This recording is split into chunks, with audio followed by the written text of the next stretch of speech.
Good morning, good afternoon. This is Jerry Diamond. Good evening, whatever evening here. This is Jerry Diamond with How to Get Out of Babylon. I'm doing a upside down correctly top lit updraft TLUD, a T-lead fire in a side loading stove. And I want to make a point here that see that gaping hole there? Huge chunks of charcoal will fall down through there, coals, and that's what you're paying money for. And so by having a hole in there, you're throwing them away. You're throwing away your labor, your money, your gas, your oil, and your blood, because you're going to get hurt eventually doing this stuff. So it's just a lot of save money to put something in there, like some expanded metal like this. And that's all that's in here now. I'll put that in. Voila, quite a few less coals. But even that's way too big. Okay, I've covered it before, but I'm going to say just real quick. Look up Fire Miser. I'll put links below in the description. Fire Miser, and it's a concept of having stainless steel. Stainless steel doesn't, you can see this has got gaping holes in it. It's getting real rickety and it's burning away, but stainless steel doesn't do that. It'll last virtually forever. And in the outfitter stove that I had, we used them in Kansas, and I had gotten so good with them that through 2 winters I started 2 fires. One the first winter and one the second winter. Even if we went away for 3 days, the fire was still going when we got back. We could hold a fire in that stove. You should be able to hold a fire in any stove for about 30 hours. And this one I know I can do it because I've done it before. When I had some screen in it. I had stainless steel screen in here and mesh. But I knew that first started observing, what I'm going to say is that when I first started observing the fact that, hey, if those coals burn, it produce heat, your fire's going to last longer, right? It'll get more heat. So I put some of this in, and then I had a piece of real heavy metal. It was about a 1/2 inch diameter holes in it. It's called plate with holes, and I had a piece of that in there and another piece. So I was already experiencing an increased time of fire. And in Kansas, like I said, we could go away for 2 or 3 days and it would still have a cold in it. And I could just put some fuel in it and wait about 30 seconds, and whoosh, you'd hear a whoosh, and it would light up. So that's the difference. So when I looked at Fire Miser, I looked at what it was. I studied it. I went, that's stainless steel, and it's just fine. It looks like steel wool. It's just a very fine mesh steel wool. I thought, well, I can buy steel wool myself on eBay with not pay $30 a little bitty mat for it. So I spent $30 on eBay, got some stainless steel, pretty fine mesh screen. It was pretty fine. The holes were about maybe a 1/16 of an inch or less. Certain mesh or gauge, but I don't remember what it was. But it wasn't number 4. It was even smaller.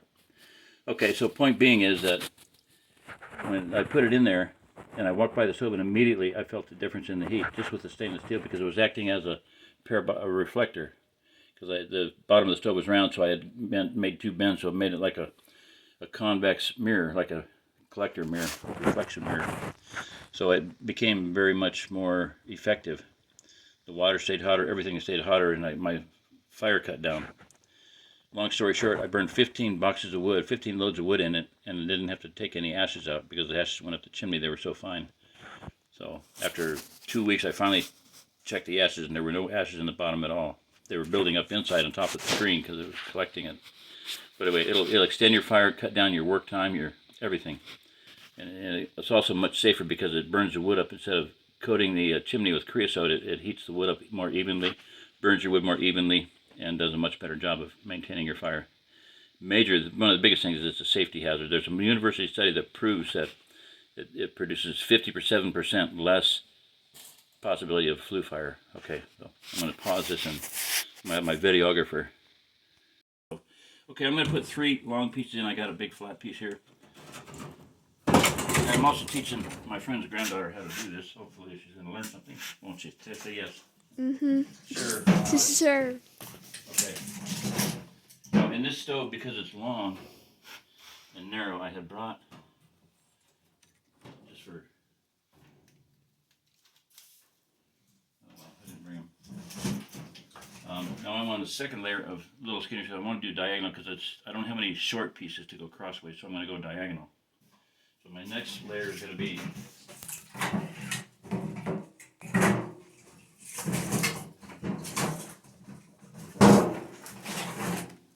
a little bit smaller diameter. Are you watching? Don't play with your tablet. Put that somewhere else. You're not going to watch the screen if you do that. I'm only need about 2 or 3 in there.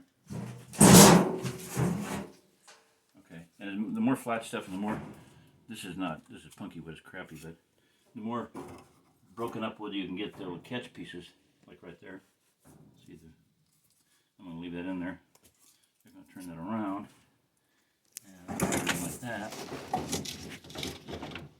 The more sparks as they fall down will catch on it.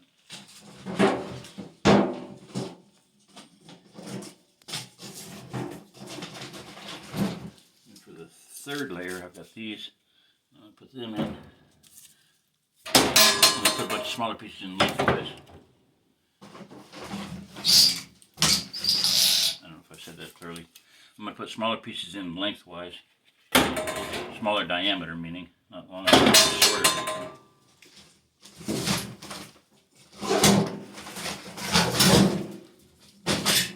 The next thing I want is just, smaller.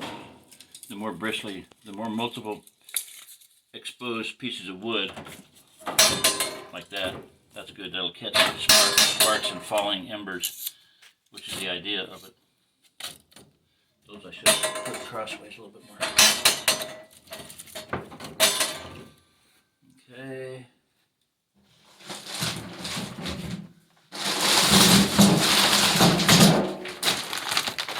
Kindling bag.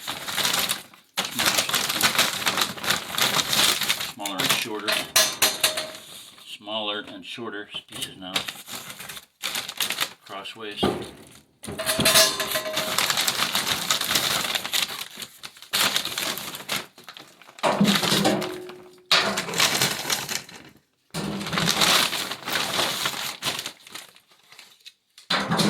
Like that. And the nice thing about these is too, this is oak, so it's not, I can't just break that with my hands, but you can get an axe and pop that and make even smaller pieces out of it, which would be really good. But I'm not going to waste time doing it. I'm in a hurry.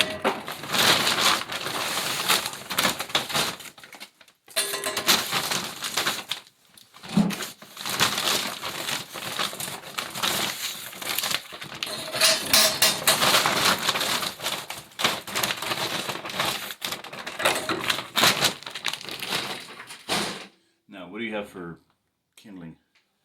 Paper. Newspaper, any? Where? Box, cardboard, that type of thing. Paper plates, I would just roll them up. Twist them so they don't come unrolled.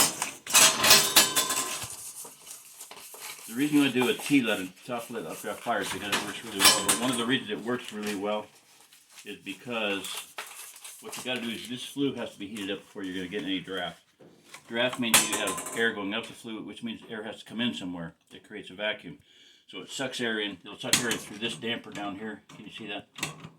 Can you see it? Okay. Because when this big door is shut, that shuts that damper. So this damper is only open when you're starting a fire. When the door closes, it shuts it off. And then there's another damper up front here, which is, I'm not even going to go into it.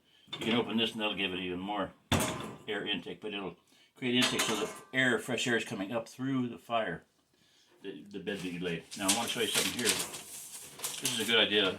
Life in Farmland is a really good channel. Watch that if you want to learn how to start fires and do a whole lot of things related to wood stoves. And this is like, if this was a normal newspaper, like a Sunday paper, you roll it up diagonally from corner to corner, which you can't do with this because it's a weird shape, and then you go like this, and you tie a knot in it. That prevents it from, being flat. It gives you the maximum fire catching capability. You seeing that up here? See, this is a really long piece of paper. Usually it would be bigger. So I can't go from there to there, but I can aim for that corner. And then it's going to come out right. The idea is to make as long a piece as possible. I'm wrinkling the paper while talking. Make as long a piece as possible and then go like that and tie a knot in it. You get a bunch of those or have, a kid can be doing that, a child, your son or daughter can be doing that. You can have them trained to have a bucket of these so that way you just have to throw them in there. Anything you can do ahead of time is going to save time.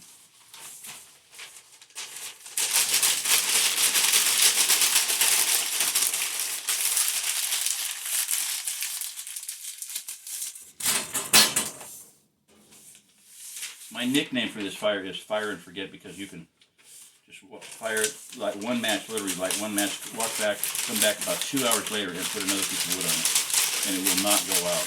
There's no possibility that you can mess it up. And one time the house I'm at right here, my friend John, he said, I want to fire right now. Well, why do I want to do that? And I said, well, you can do it that way, or you can do it this way. So he did it that way, and about 20 minutes later, we had to open all the doors in the house when it was really cold out to let all the smoke out, because if the flue's not hot, your smoke's going to come in the house, it's not going to go out of the house. The idea with a stove is to have the fire go up, heat the house, and the smoke go out of the house. So, I think he might have learned that pretty good. I mean, it's hard. It's hard for people to learn new things. Like Thomas that day, there was the first time I did this, not the first time, but the first time with an eagle shot, I showed him, and he said, "That's the stupidest thing I've ever seen in my life, Terry." And about 20 minutes later, I had to listen to him for about an hour, saying, "Brother Terry, I'm sure glad you showed me how to do this. That's the most amazing thing I've ever seen in my entire life." And it works outdoors just as well as indoors. So if you have an outdoor fire, you want to go camping or something, that's the way to do it. Now, a really important thing you have to have when you're doing this, and that's a match. Do you have a match or a lighter? Is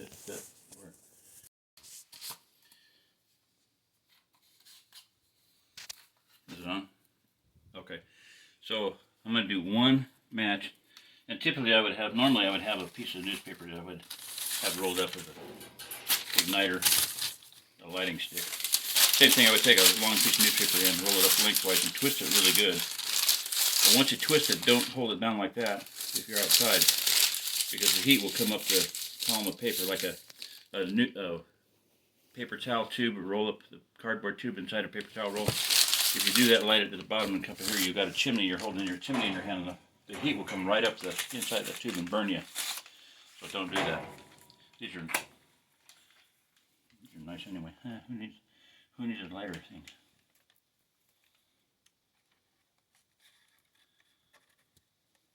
You probably get chewed out for doing this, because it's not that cool out. One thing, it's easier to keep a fire going than to get it going. So I prefer to just, if you keep this going, you never have to worry about it. And if you build it right, and you get coals in there, then you put just a piece of wood on every 2 hours or 3 hours. Just keep it so it's not hot. It doesn't have to heat the house out. It doesn't have to smoke your house out. Heat you out of the house. Just keep it going. Okay. Same with the other one. I would keep these things going 24 hours a day, especially in the dead of winter. It's really important to learn how to take care of the fire, because it may, like I said, it may be your life someday. Seriously. And that's one thing I'm about, is trying to teach people how to stay alive through what's coming. And it ain't going to be pretty. So, typically I'd now sit down and talk for a while, but I'm not going to do that. Except maybe to educate you.